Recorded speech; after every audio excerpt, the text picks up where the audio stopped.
Hello students, IT ITS class 12।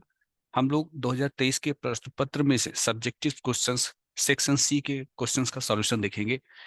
Section C जो है उसमें जो है आपका प्रश्न संख्या 11 और 12 का सॉल्यूशन इसमें देखने वाले हैं। Section C, long answer type questions. ये जो प्रश्न है ये प्रश्न 5 अंक के लिए है, यानी एक प्रश्न के लिए आपको 5 अंक मिलेगा।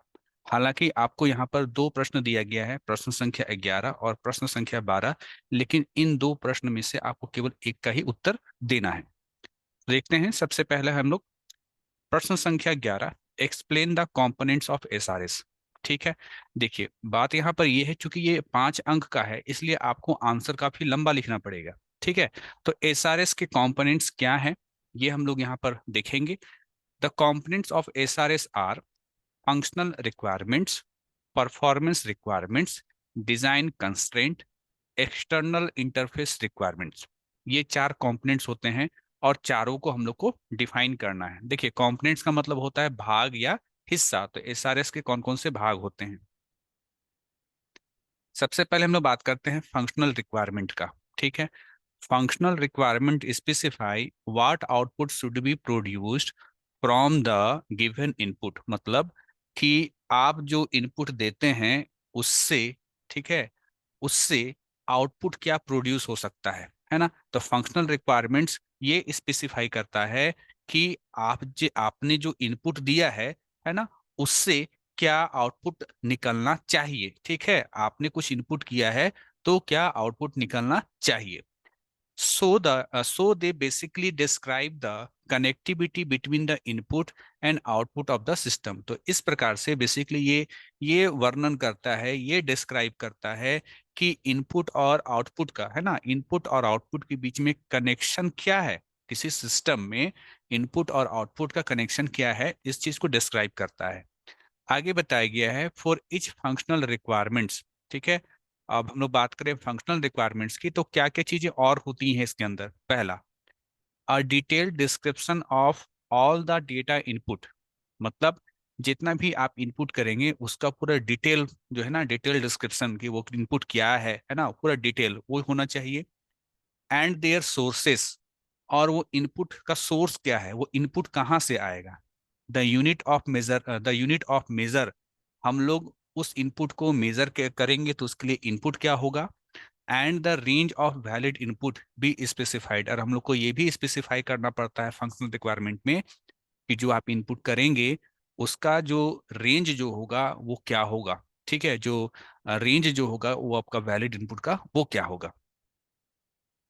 Second point, all the operations to be performed on the input data. वो सारे ऑपरेशंस जो कि इनपुट किए गए डेटा पे होंगे, ठीक है, परफॉर्म होंगे। तो all operations to be performed on the input data obtain the output should be specified. ठीक है, यानी यहाँ पर कह रहा है कि वो क्या क्या ऑपरेशन हैं, ठीक है, जो कि इनपुट डेटा देने के बाद परफॉर्म किया जाएगा और परफॉर्म करके आपको आउटपुट मिलेगा। तो वो सारे ऑपरेशंस भी आपको स्पेसिफाई करने होंगे। Care must be taken not to specify any algorithms that are not a part of the system। आपको इस बात का केयर रखना है, इस बात का ध्यान रखना है कि not to specify any algorithm, किसी भी एल्गोरिदम को स्पेसिफाई नहीं करना है that are not a part of the system, जो आपके सिस्टम का पार्ट नहीं है वैसे एल्गोरिदम को स्पेसिफाई नहीं करना है। But they may be needed to implement the system. हाँ, लेकिन ये जरूर हो सकता है कि उस एल्गोरिदम का, है ना, वो एल्गोरिदम तो उस सिस्टम का हिस्सा नहीं है, लेकिन उस एल्गोरिदम का हम लोग को जरूरत पड़ता है सिस्टम को इम्प्लीमेंट करने के लिए। ठीक है, तो इसका हमको ध्यान रखना है। 4, it must clearly state what the system should do if system behaves abnormally when any invalid input is given or due to some error during computation। यहाँ पर यह कह रहा है कि आपको क्लियरली बताना पड़ेगा कि मान लीजिए आपने कुछ गलत डेटा डाला सिस्टम में, ठीक, उसके चलते आपका सिस्टम जो है एबनॉर्मली बिहेव करने लगा, ठीक है, वो अच्छी तरीके से जो है आपका बिहेव नहीं कर रहा है। या कुछ ऐसे भी due to some error during computation, या कुछ ऐसे भी एरर हो सकते हैं जो कंप्यूटेशन के दौरान आपको मिल सकते हैं। Specifically, it should specify the behavior of the system for invalid input and invalid output। यानी आपको स्पेसिफाई करना पड़ेगा कि सिस्टम का बिहेवियर है ना, सिस्टम के बिहेवियर को के बारे में बताना पड़ेगा। अगर आपने इनवैलिड इनपुट डाला है या आपको इनवैलिड आउटपुट मिलता है, तो उसमें सिस्टम किस तरीके से बिहेव करेगा, इसको आपको स्पेसिफाई करना पड़ेगा। सेकेंड है performance requirement. This part of an SRS का ये जो पार्ट होता है, ये जो कंपोनेंट होता है, इस पे specifies the performance constraint on the software system. यहाँ पर जो ये एसआरएस का ये जो पार्ट होता है, ये परफॉर्मेंस कंस्ट्रेंट है ना, परफॉर्मेंस कंस्ट्रेंट को स्पेसिफाई करता है। All the requirements relating to the performance characteristics of the system must be clearly specified। यहाँ पर कह रहा है all the requirements, वो सारी जरूरतें relating to the performance characteristics, जो जिसका संबंध परफॉर्मेंस कैरेक्टरिस्टिक्स से होता है, सिस्टम के परफॉर्मेंस कैरेक्टरिस्टिक्स से होता है, उसको आपको क्लियरली स्पेसिफाई करना पड़ेगा। There are two types of performance requirements. Performance requirement दो प्रकार के होते हैं, एक होता है स्टैटिक, एक होता है डायनेमिक। नेक्स्ट कंपोनेंट है design constraint. The client environment में restrict the designer to include some design constraint that must be followed. जो क्लाइंट इन्वायरमेंट होता है may be restrict the designer, जो क्लाइंट होता है वो हो सकता है कि डिजाइनर को रिस्ट्रिक्ट करे, है ना। रिस्ट्रिक्ट मतलब होता है उसको मना करना, ठीक है, कि आपको ये करना है, ये चीज नहीं करना है, इसके बारे में कह रहा है। द क्लाइंट इन्वायरमेंट में restrict the designer to include some design constraint. हो सकता है कि जो क्लाइंट इन्वायरमेंट है वो डिजाइनर को रिस्ट्रिक्ट करे किस चीज को लेकर के, कुछ डिजाइन कंस्ट्रेंट को लेकर के, that must be followed. The various design constraint are standard compliance, ठीक है।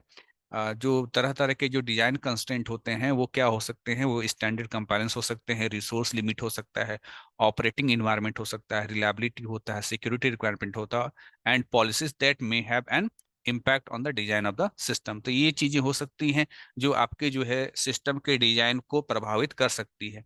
An S R S should identify and specify all such constraint. आपका जो एसआरएस होता है वो इन चीजों को स्पेसिफाई करे। ऑल सच कंस्ट्रेंट, कौन कौन सा कंस्ट्रेंट है, standard compilation, compliance, hardware limitation, fault tolerance और security.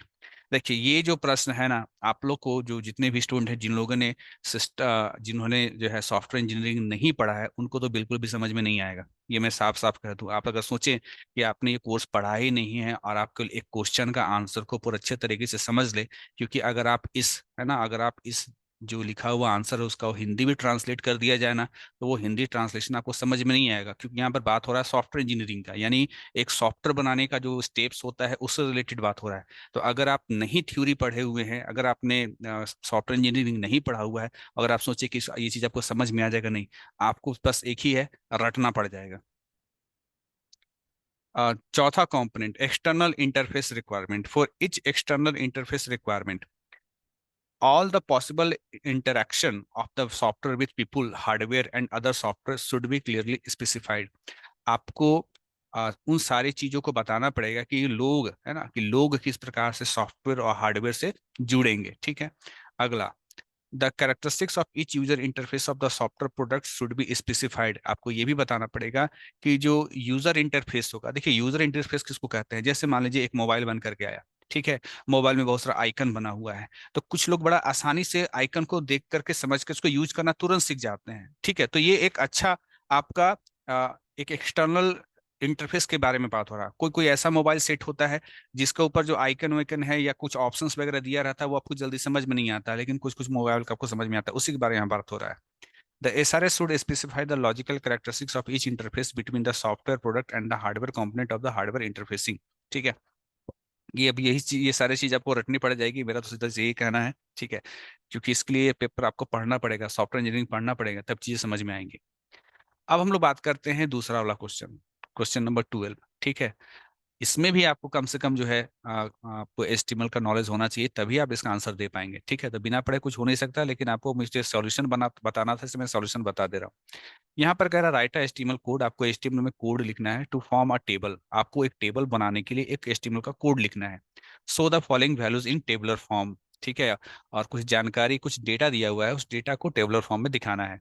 With heading as roll number, student name, subject name and value. और जो टेबल बनेगा उसका हेडिंग क्या क्या होगा, रोल नंबर डालना है, स्टूडेंट का नाम डालना है, उसका सब्जेक्ट डालना है, उसका वैल्यूज, वैल्यूज मतलब मार्क्स हो सकता है। यहाँ पर देखिए रोल नंबर तो नहीं दिया है आपके क्वेश्चन पेपर में कि रोल नंबर क्या होगा स्टूडेंट का, स्टूडेंट का नाम और सब्जेक्ट दिया हुआ है। यहाँ भी नाम और सब्जेक्ट दिया हुआ है, नाम और सब्जेक्ट दिया हुआ है, ठीक है। लेकिन ना तो रोल नंबर यहाँ दिया हुआ है कि पहला स्टूडेंट का रोल नंबर क्या होगा, ना तो उसका कोई वैल्यूज दिया हुआ है। तो ये वैल्यूज हम अपनी मर्जी से डाल लेंगे। अब देखिए कोड कैसे बनता है, आप जानते हैं एचटीएमएल का कोड का शुरुआत ही होता है एचटीएमएल टैग से। फिर यहाँ हेड होता है, हेड के अंदर टाइटल होता है, टाइटल में यहाँ जो कुछ भी अपना लिखना चाहें, ठीक है, उस वेब पेज का टाइटल वो दे दीजिए। यहाँ टाइटल बंद होता है, फिर यहाँ पर हेड बंद होता है। ठीक है, तो देखिए यहाँ पर HTML के बाद हेड खुला और हेड यहाँ पर बंद हुआ, उसके बाद बॉडी खुलता है। और जो भी चीजें आपको अपने वेब पेज में दिखानी होती है वो आप बॉडी जो है ना, बॉडी टैग के अंदर लिखते हैं। तो टेबल बना रहे हैं तो टेबल बनाने के लिए टेबल टैग होता है। ठीक है, और पहला जो रो है ना, पहला जो रो है, जैसे आप चाहते हैं कि जो टेबल बने उसमें पहला जो हो वो क्या हो, आपका यहाँ पर रोल नंबर हो। ठीक है, उसके बाद स्टूडेंट का यहाँ पर नेम हो, फिर यहाँ पर सब्जेक्ट का नेम हो, फिर यहाँ पर जो है वैल्यूज हो। तो यहाँ पर देखिए क्या है, TR टेबल रो, क्योंकि ये एक रो है। और यहाँ पर TH टेबल हेडर, क्योंकि ये रोल नंबर को एक हेडिंग के रूप में दिखाना है। ठीक है, उसके बाद देखिए TH खुला रोल नंबर, फिर TH जो है ये बंद, फिर दूसरा TH खुला स्टूडेंट नेम, फिर TH जो है आपका टैग बंद। तो देखिए यहाँ पर स्टूडेंट का नाम, फिर TH तीसरा हेडर सब्जेक्ट नेम, फिर TH ये आपका टैग बंद तो सब्जेक्ट नंबर, फिर TH वैल्यूज। ठीक है, वैल्यूज और फिर TH। और फिर आपका जो है ये जो TR खुला था, ये TR देखिए यहाँ पर बंद हो गया। तो इस प्रकार से ये फॉर्मेशन हो गया। अब रोल नंबर के नीचे कोई रोल नंबर होना चाहिए, जैसे रोल नंबर 1, नाम क्या हो, राम हो, सब्जेक्ट क्या हो तो फिजिक्स हो, और वैल्यूज सब्जेक्ट मार्क्स मान 80, हम ऐसा हम चाह रहे हैं कि अब ऐसा हो। तो ऐसा करने के लिए देखिए फिर से एक TR टैग खुलेगा। और पिछला बार जब TH कर रहे थे ना, तो टेबल हेडर तो नहीं बनाना है, आप TD चलेगा। TD खुला मतलब ये ओपनिंग टैग हो गया, फिर 1 ये हो गया रोल नंबर, फिर TD बंद हुआ, फिर अगला TD खुला, नाम है राम, फिर TD बंद, फिर TD, फिर अगला जो है physics data table data, TD for table data होता है, याद रखिए, है ना। फिर TD बंद, फिर TD 80, फिर TD। तो इस प्रकार से जो है ये पहला स्टूडेंट का डेटा गया। फिर ये देखिए यहाँ पर TR टेबल रो खुला, फिर टेबल रो यहाँ बंद हुआ, सॉरी यहाँ नहीं, आपका यहाँ पर, यहाँ से यहाँ बंद हुआ। फिर नया TR खुलेगा सेकंड स्टूडेंट का डेटा को डालने के लिए, TD2, TD Shyam, TD maths, TD 98, TD। और फिर ये जो आपका TR खुला था, आपका TR बंद हो गया। ठीक है, लास्ट में मैं दिखाऊंगा इसका आउटपुट क्या होगा। फिर तीसरा स्टूडेंट का जो है वो डेटा डालना है, तो टेबल रो TD3, TD ये रोल नंबर हो गया, TD मुरली, TD ये नाम हो गया, TD केमिस्ट्री, TD ये सब्जेक्ट हो गया, TD 75, TD ये वैल्यू हो गया या मार्क्स हो गया, फिर आपका TR बंद हुआ।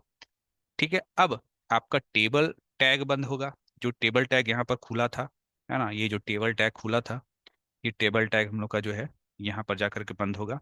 फिर बॉडी बंद होगा और फिर HTML बंद होगा। ठीक है, तो यहाँ जगह नहीं होने के कारण मैंने इसके आगे का कोड को मैंने यहाँ लिख दिया। और जब आप इस कोड को रन कराएंगे तो आउटपुट कुछ इस प्रकार से आएगा, role number, student name, subject name और वैल्यू। क्योंकि आपने इसको TH करके लिखा था इसलिए ये गहरे कलर का आया, और बाकी सबको आपने TD करके लिखा था टेबल डेटा, इसलिए सब ये हल्के हल्का जो है फॉन्ट, हल्के फॉन्ट में आया है।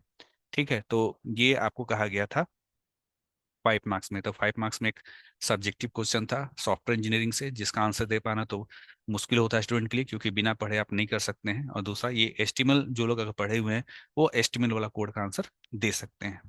ठीक है, तो इस प्रकार से हम लोगों ने 2023 का क्वेश्चन पेपर सारा हमने कंप्लीट कर लिया। स्टूडेंट्स मैं यही कहूंगा कि सब्जेक्टिव 5 मार्क्स वाला जो है उसमें आप केवल HTML वाला जो है क्वेश्चन उसी को पकड़ सकते हैं, बाकी सब्जेक्टिव क्वेश्चंस बना पाना आपके लिए मुश्किल होगा। ठीक है, तो दो ऑप्शंस में से एक ऑप्शन जो अगर HTML का कोड आता है वो आप बना सकते हैं, नहीं तो मेरे स्टूडेंट्स से यही सलाह है MCQ पे ज़्यादा फोकस कीजिएगा। MCQ जो कि 2022 में आया था उसमें लगभग 70%, 80% जो है 2023 में भी रिपीट हुआ था। ठीक है। और एमसीक्यू जो है उसका तैयारी करना आपके लिए ज़्यादा बेनिफिशियल होगा, क्योंकि 15 नंबर का जो है आपका एमसीक्यू हो जाता है, और बाकी 15 नंबर का सब्जेक्टिव हो जाता है। सब्जेक्टिव में भी 3 तरह का हो जाता है ना, 3 तरह का, यानी सेक्शन ए, सेक्शन बी और सेक्शन सी। तो सेक्शन सी थोड़ा सा मुश्किल होता है, क्योंकि सॉफ्टवेयर इंजीनियरिंग से संबंधित क्वेश्चन का आंसर बड़ा लंबा होता है, और अगर आपने सॉफ्टवेयर इंजीनियरिंग पढ़ा नहीं है तो आंसर देना आपके लिए मुश्किल होगा। ठीक है, मिलेंगे नेक्स्ट वीडियो में, तब तक के लिए थैंक यू।